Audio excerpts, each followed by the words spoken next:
Hi, today I'm going to read Anton B. Stanton and the Pirates by Colin McNaughton.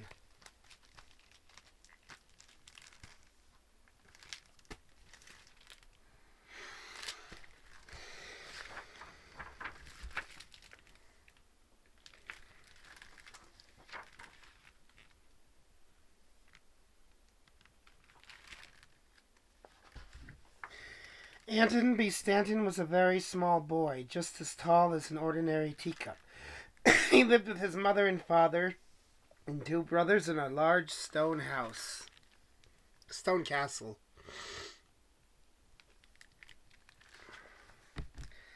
He didn't mind being small because he often noticed things that no one else could see.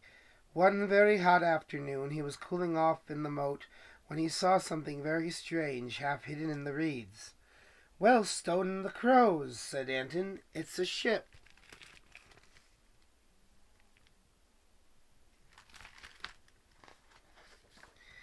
He swam up to it. There was a rope just within reach, dangling over the side. "I wonder whose ship this is," thought Anton. "Maybe I could slip up here and take a look." Just as he was climbing on board, he heard the sound of a voice coming closer. It was a rat. He was sure of it, but where could he hide? There was nothing but an old barrel, and Anton quickly jumped inside. Slowly he looked up, and he caught his breath. At the top of the mast flew the skull and crossbones. Pirates.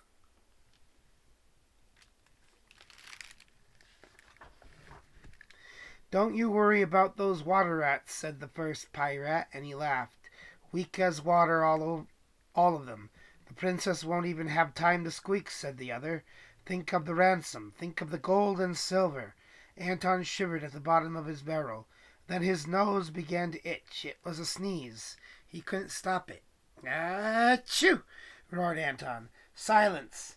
Then all at once there were rats everywhere. "Let me go!" shouted Anton. "Or you'll what?" said a rat nastily. "Let's see what he has to say to the captain. Take him below."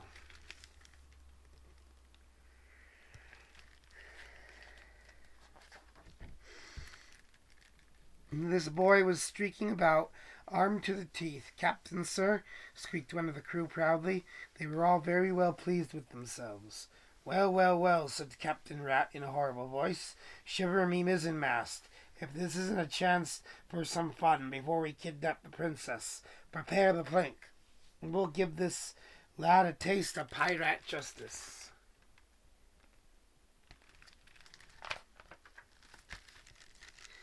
They sailed into the deeper part of the moat. "You won't get away with this," said Anton bravely,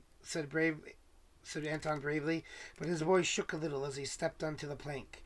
"Back!" shouted Captain Rat, and the last sound Anton heard before he hit the water was the captain's evil laugh and the cheering of the crew.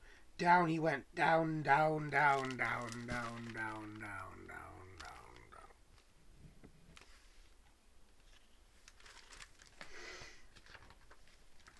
"What a way to go," he thought. "My poor family will never know what happened to me. Oh!" Two water rats were swimming toward him as fast as their paws could take him. Panting, they pulled him ashore. "We saw everything from the reeds," said the water rats, when they had caught their breath. "You saved my life, both of you," said Anton.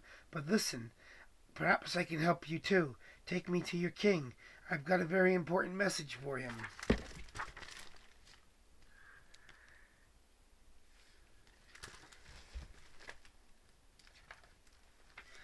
Anton was just finishing his story in the throne room.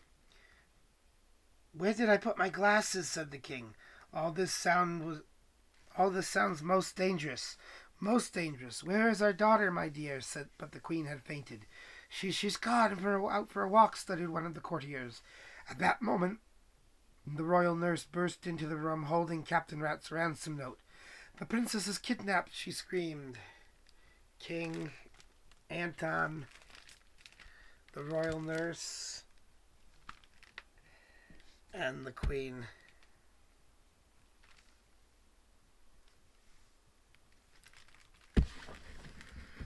"Follow me," said Anton anxiously. "We must save her." "Of course," said the king, digging furiously into his pockets. "I must find the key of the storeroom, We must sharpen the swords. Have we any swords, Prime Minister? We will have to check the records, Your Majesty, said a pale-looking rat. What a bunch of softies, said Anton. You ought to be ashamed of yourselves. Listen, you must sneak up to the pirate ship and attack it with every rat you have. There was a silence. Not a rat stirred. They all looked very uncomfortable. Armies take time, said the king. We're really not ready, you know. I'll come with you, said a little rat called Twitcher. Good, said Anton. Give me some dry clothes and a sword and we'll go on ahead. The Prime Minister and the volunteer Twitcher. Prime Minister.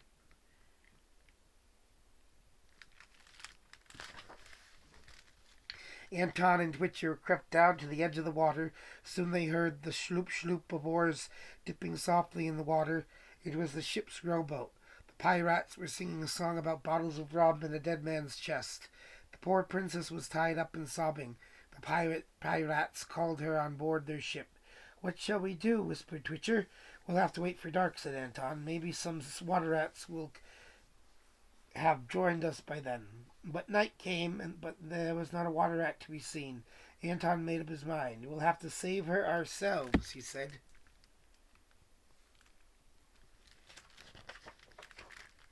Silently they swam out to the ship and climbed up the side. They could hear the guards snoring. Don't worry, said Anton to Twitcher, who was shaking so much he could hardly stand. This is going to be easy. He touched the princess gently on the arm. She woke up with a start and screamed with surprise. All at once the ship was alive with pirates. Run, shouted Anton to Twitcher. Take the princess and run. I'll hold them off for as long as I can.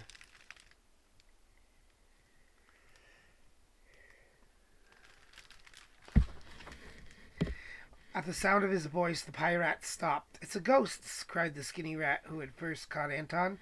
Cowards, shouted Captain Rat. This one's for me. I've never seen a ghost yet that didn't turn pale at the sight of a pirate sword.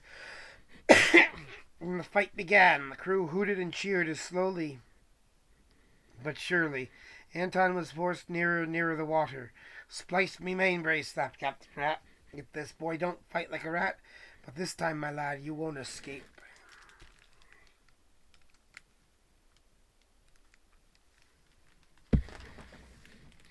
But Captain Rat's last words were drowned in a roar of rat cheers. The water rats had arrived. They came swarming onto the ship, screaming, yelling and waving their swords in the air. Quickly Captain Rat recovered from his shock. Forward, he cried to his crew, and they paid not a bit of attention to him, and began running and jumping over the side with squeaks of terror.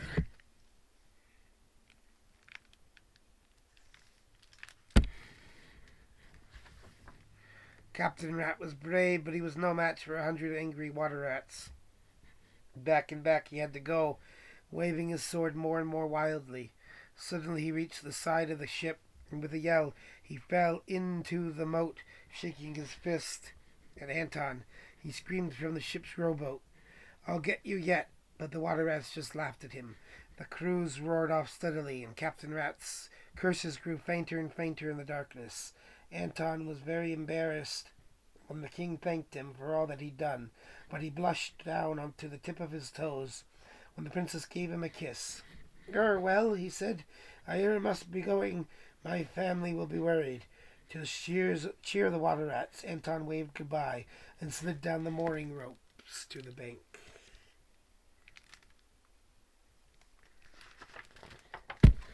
The warm lights of the castle welcomed him home. As he walked across the drawbridge, Anton Stanton shouted into the night, Shiver me timbers, fighting pirates makes a hungry fellow. The end. And that was Anton B. Stanton and the Pirates.